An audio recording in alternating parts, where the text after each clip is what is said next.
پہلے تو میں نے مسلمانوں کے اخلاق سنے تھے، اب تو میں نے دیکھ بھی لیے، پر یہ بتا جب 12,000 آیا تھا جان کیوں نہیں چھڑائی؟ تو حضرت چارہ کاٹتے کاٹتے رو پڑے، فرمانے لگے تو نہیں نہ جانتا یہ بیٹیاں سانجی ہوتی ہیں، پتہ نہیں نا؟ میرے رسول پاک نے تو حاتم تائی کی بیٹی کے سر پہ کپڑا رکھ کے کہا تھا بیٹیاں برابر ہوتی ہیں، تو یہ نہیں پتا جب اس کی 6 بیٹیوں کی شادی ہوئی ہے میرے اندر روحانیت کتنی بڑی ہے۔ فرمایا پھر 12,000 آیا ہے تو 2-4 بچیاں پھر گئی ہیں، تجھے نہیں پتا میں اندر سے راضی کتنا ہوں، میں تیری نوکری کرتا رہوں گا، پتہ نہیں اللہ کتنی بیٹیوں کو بیاہ دے گا۔ اتنا رویا وہ عیسائی کے پیروں میں بیٹھ گیا، کہنے لگا بابا میں نے تیری مخالفت کی ہے پر تیرے قریب آ کے پتہ چلا ہے کہ تو بہت اونچے اخلاق کا مالک ہے، اور اگر تیرا یہ مقام ہے تو تجھے اخلاق سکھانے والے محمد عربی کی شان کتنی ہوگی۔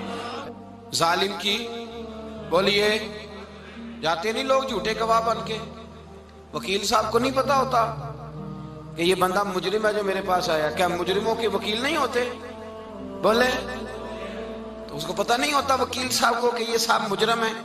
میرے پاس مقدمہ لے کے آئے، اور اگر بے ادبی نہ ہو جائے تو میرا خیال ہے قاضی عدالت کو بھی پتا ہوتا ہے کہ مجرم کون ہے اور مظلوم۔ میرے نبی پاک صلی اللہ علیہ وسلم نے اس قدر زیادہ سختی فرمائی اس مسئلے میں، فرمایا جس کو پتا تھا کہ فلاں آدمی ظالم ہے، ظلم کر رہا، پھر وہ ظالم کا گواہ بنا یا اس نے ظالم کی مدد کی، کتنی کی؟ شارحین لکھتے ہیں چاہے اس نے ایک جملہ بول کے کی، چاہے ایک، سارے بولیے، چاہے ایک غریب کو اس نے ظلم کیا تو کہتے ہیں علاج یہ سی، چاہے ایک جملہ بول کے کی، شارحین اس حدیث کی شرح میں لکھتے ہیں ایک جملہ بول کے چاہے مدد کی، جس بندے نے کسی ظالم کی مدد کی کسی مقدمے میں یا کسی صورت میں اور اسے پتا تھا یہ ظالم ہے، میرے نبی پاک صلی اللہ تعالی علیہ وسلم فرماتے ہیں اگر اس نے مدد کی، ابھی ظالم کی بات نہیں ہو رہی، ظالم کے مددگار کی بات ہو رہی، اگر کسی نے ظالم کی مدد کی تو حضور فرماتے ہیں خدا بھی اس سے بری و ذمہ ہے، رسول بھی اس سے بری و ذمہ ہے۔ سنبھال کے رکھے اپنی نمازیں، قربانیاں، حج، زکوٰۃ سنبھال کے رکھے۔ اگر ظالموں کا مددگار ہے، الیکشن آ لینے دے، آپ کو نظر آ جائے گا کون کون ظالموں کا مددگار ہے، نظر آ جائے گا۔ اپنی جیب سے لوگ پیسے دے کے ظالموں کی مدد کریں گے، ان کے فلیکس چھپوائیں گے، بورڈ لگوائیں گے، جیبوں سے پیسے دے کے۔ ہم نے خود آگ لگائی ہے چمن میں اپنے،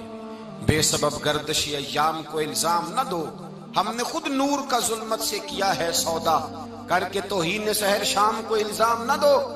ظالموں کے مددگار میدان میں آ گئے، یہ چھوٹا لفظ نہیں، میرے حبیب پاک صلی اللہ علیہ وسلم نے فرمایا جو ظالم کا مددگار ہے سن لے جو سجن کے ساتھ کچہری جاتا ہے، وہ یاد رکھے جو دوست کا گواہ بنتا ہے، وہ یاد رکھے جو کہتا ہے میں مانگی گیا تھا، مجھے بلایا گیا تھا قبضہ چھڑانے کے لیے کسی غریب بیوہ کی جائیداد پہ، وہ سن لے تو مدد کر کے نہیں آیا، تو خدا کے ذمے سے نکل گیا ہے۔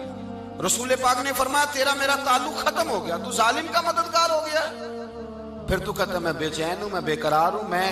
میں آزمائش کا شکار ہوں، پلٹ کے دیکھ تو صحیح تیرا گناہ کتنا بڑا ہے۔ میرے نبی پاک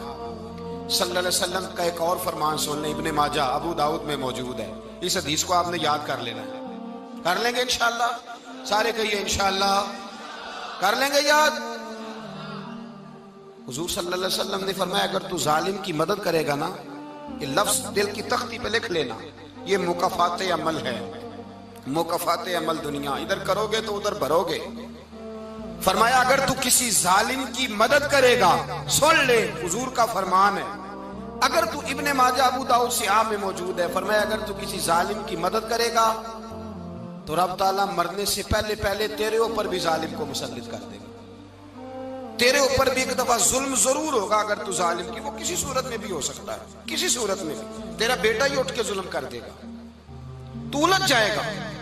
کسی نہ کسی جگہ تیرے لیے تباہی کا سامان ہوگا، تیرے اوپر ظلم ہوگا، اس لیے کہ تو ظالموں کا مددگار ہے۔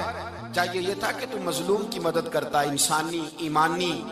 یقین کا فریضہ سر انجام دیتا، تو ظالموں کا مددگار ہو گیا۔ ٹٹول کے دیکھ لیں، رزلٹ نکال کے دیکھ لیں، ہمارے زمانے میں ظالموں کے مددگار زیادہ ہیں، اتنی لمبی زبانیں نکال کے ظالموں کی مدد کرتے ہیں، بڑے بڑے کالم نویس اللہ نے انہیں قدرت دی لکھنے کی، تو اپنا قلم ظالموں کی مدد میں خرچ کرتے ہیں۔ وہ لوگ جن کو اللہ تبارک و تعالیٰ نے قدرت دی، ہمت دی، طاقت دی، کچھ لوگ ان کے حلقہ احباب میں، وہ اپنے لوگوں کو استعمال کر کے ظالموں کی مدد کرتے ہیں،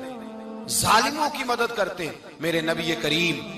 سید عالم نور مجسم صلی اللہ علیہ وسلم نے فرمایا، اگر تو نے ظالم کی مدد کی تو جب تک تو توبہ نہیں کرے گا رب تجھ سے ناراض ہی رہے گا۔ اللہ تجھ سے، او بھائی جس سے رب بھی ناراض ہو گیا، نہ کھانا نہ پینا نہ سونا نہ جاگنا نہ نیند، پھر تیری ہر چیز تیرے لیے آزمائش ہو جائے گی، پھر تیرا سایہ بھی تیرے لیے خوف کا سامان بنے گا، پھر زندگی جیتی جاگتی لاش بن جائے گی، تو اپنے کندھوں پر اپنی میت اٹھائے پھرے گا جب تو ظالم کا مددگار ہوگا۔ اور نبی پاک صلی اللہ علیہ وسلم نے فرمایا، ظالموں کا مددگار بھی ظالم ہوتا ہے، ظالموں کا مددگار بھی، سارے بولے ظالموں کا مددگار بھی نہیں، کو نہیں، آپ سارے نہیں بولے، ایک دفعہ بولے ظالموں کا مددگار بھی، پکی بات ہے، ظالموں کا مددگار بھی۔ اللہ اکبر، جس کا یارانہ ہو، جس کا دوستانہ ہو، جو کہے میں نے نا اس کو اوکھے ویلے کے لیے ظالم کو یاد رکھا ہوا ہے۔ کبھی مشکل میں رکھے نہیں ہوئے لوگوں نے ظالم دوست، کہتے میں نے رکھے ہوئے ہیں، بلکہ ہمارے دیہات میں تو کہتے ہیں میں نے بازو بنائے ہوئے ہیں۔ کس کو بازو بنا لیا؟ ظالم بھی کبھی بازو ہوتا ہے، جو ظلم کی تلوار لیے میدان میں کھڑا ہے۔ قارون، حامان، فرعون، نمرود کا حال نہیں لوگوں نے دیکھا؟ اپنے زمانے میں آپ نے کتنے لوگ نہیں دیکھے جن کے سائے سے، آواز سے لوگ کانپتے تھے؟ پھر پولیس کی گاڑیوں میں وہ اس طرح مردہ پڑے کہ دنیا نے تماشا دیکھا ان کا۔ یہ رنگ ہم نے دیکھے نہیں اپنے آنکھوں سے۔ فرمایا ظالم کا مددگار بھی، جو کار میں بٹھا کے لے کے گیا وہ بھی ظالم، جس نے چائے پلائی وہ بھی، جس شخص نے کھانا کھلایا وہ بھی، جو کچہری تک ساتھ گیا وہ بھی، جس نے فلیکس کے نیچے، بڑے شرابی کے نیچے چھوٹی اپنی فوٹو لگائی وہ بھی، جو ووٹ کی پرچی ڈالنے گیا وہ بھی۔ کہہ دینا باہر نکل کے کہ حضرت صاحب نے سیاسی تقریر کی ہے، کہہ دینا، پر بات تو سچی ہے نا۔ خو کرے ہم تو سے تھوڑا سا گلا بھی سن لے، خو کرے ہم تو سے تھوڑا سا بھی گلا۔ امام مالک کے پاس ایک بندہ آیا، اس نے کہا حضور میں درزی ہوں، ایک ظالم بادشاہ مجھ سے کپڑے سلواتا ہے، میں تو ظالموں کا مددگار نہیں نا۔ ایک ظالم بادشاہ مجھ سے، حضور میں تو مددگار نہیں نا ظالموں کا۔ جو فرمایا ظالموں کا مددگار بھی ظالم ہوتا ہے، تو کپڑے لے کے آتا ہے میں سی کے دے دیتا ہوں، ذمہ داری نہیں۔ یہ ایک آدمی دکاندار ہے، اس سے کوئی بندہ چیز خریدنے آئے گا تو تھوڑی کہے گا میں نے نہیں دینی، تو دے گا۔ کوئی بندہ اگر کسی شخص سے کوئی کام کہتا ہے جو اس کی فیلڈ ہے، اس کا شعبہ ہے، اس کا معاش کا وہ سلسلہ ہے، کہتے ہیں یا رسول اللہ صلی اللہ علیہ وسلم ظالموں کا مددگار بھی ظالم، حضور نے فرما دیا۔ تو امام مالک سے بندے نے مسئلہ پوچھا، دل کی تختی پہ لکھنے والی باتیں ہیں، کہا حضور میں درزی ہوں، ظالم کپڑے سلواتے ہیں، میں تو مددگار نہیں نا۔ امام صاحب کہنے لگے نہیں، مددگار تو وہ ہوگا جو تجھے سوئی دھاگا فراہم کرے گا، تو تو پورے کپڑے سی کے دیتا ہے، تو خود بہت بڑا ظالم ہے، تو پورے سوٹ سی کے دیتا ہے، تو بہت بڑا ظالم خود ہے۔ مددگار تو وہ ہوگا جو تجھے دھاگا دے گا، جو تجھے بٹن دے گا، جو تجھے نلکی دے گا۔ جو ظالم سے اتنی نفرت ظلم کر کے بندہ آئے، یہاں تو ہمارے زمانے میں ہیرو بن جاتے ہیں لوگ، ظالم ہیرو ہے، لوگ اس سے ڈرتے پھرتے ہیں، گھومتے پھرتے ہیں، اور بہت سارے کم مزاج لوگ اس کے پیچھے ہاتھ باندھ کے پھرتے ہیں۔ ظالموں کی مدد کرنا، ظالموں کے ساتھ رہنا، یہ ظلم ہے، ظلم، یہ زیادتی ہے۔ میرے نبی پاک صلی اللہ تعالی علیہ وآلہ وسلم نے ارشاد فرمایا، یاد رکھو رب فرماتا ہے میں مظلوم کی مدد ضرور کروں گا، چاہے جلدی کروں چاہے دیر سے کروں، میں مظلوم کی مدد۔ اور حضور صلی اللہ علیہ وسلم نے فرمایا ہے، حضرت معاذ بن جبل کہتے ہیں حضور نے مجھے یمن کا گورنر بنایا، جب میں جانے لگا نا تو حضور نے بڑی نصیحتیں کی، بخاری میں موجود ہے، فرماتے ہیں جب میں پلٹنے لگا تو میرے رسول نے فرمایا معاذ ایک منٹ ٹھہر جا، ایک بات میری یاد رکھنا، اس کو نہ بھولنا۔ کہا حضور کیا؟ فرمایا دیکھنا کسی پہ ظلم نہ کر بیٹھنا، کہیں تجھ سے زیادتی نہ ہو جائے۔ محبوبہ پھر حضور نے فرمایا سن میرے معاذ، میں تجھے گورنر بنا رہا ہوں، زیادتی نہ کر بیٹھنا۔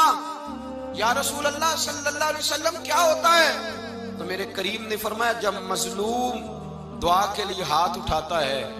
تو عرش کا مالک کہتا ہے فرشتوں پیچھے ہٹ جاؤ، عرش کا مالک کہتا ہے فرشتوں پیچھے ہٹ جاؤ۔